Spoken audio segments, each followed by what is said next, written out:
Si vous retrouvez cette lettre, envoyez-la aux autorités maliennes non corrompues. En réalité, je ne suis pas française. Il faut juste taper mon nom sur Internet, vous verrez que mon visage est asiatique. Je me nomme Win Yvonne. J'ai 32 ans et je suis sous-officier.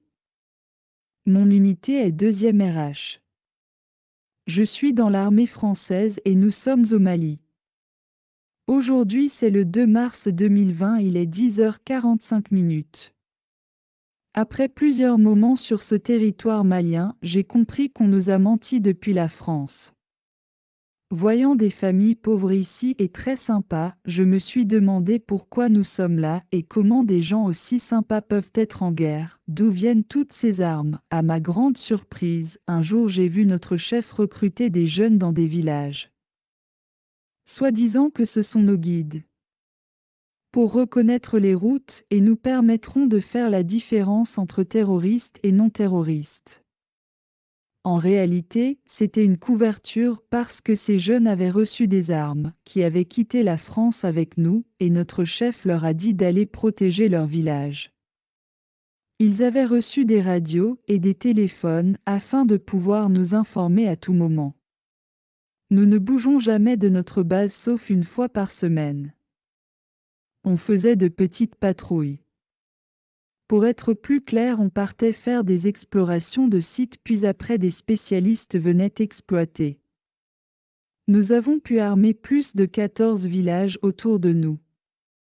Je me suis donc posé la question, pourquoi faisons-nous tout ça? J'ai compris que la France était là pour son propre intérêt et que nous avons été exploités et manipulés.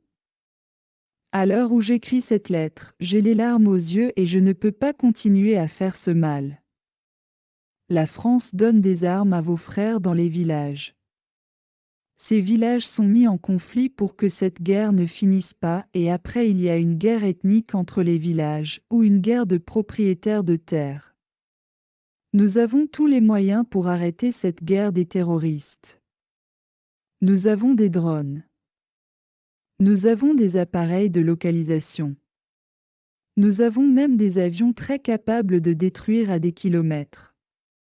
Mais pourquoi nous ne les utilisons pas? Il faut que vous remarquiez quelque chose. Il peut y avoir plus de 100 à 200 morts au nord du Mali, mais sur les 100 vous allez juste entendre un Français décédé ou blessé. Tout simplement parce que nous ne partons pas sur le terrain que quelquefois et si par malheur on tombe sur des gens qui ont fumé ou ils ne se contrôlent pas, on fait des tirs. Même si nous faisons 10 ans ici, il n'aura pas de perte de notre côté. Souvent nous sommes éliminés. Moi qui suis en train d'écrire, si après vous entendez que je suis morte, ne cherchez pas loin, c'est juste ils ont compris que j'ai compris leur jeu, alors il faudra se débarrasser de moi. Toutes les armes qui sont vers le nord ici au Mali ont été amenées par nous et distribuées. Cette guerre n'est pas une guerre. C'est un business qui n'a pas de nom. Vous pouvez vous informer dans les villages, si les chefs de défense de chaque village sont vraiment des gens qui aiment leur pays, ils peuvent confirmer tout ce que je dis. J'espère juste que cette lettre vous fera comprendre beaucoup de choses. Cordialement.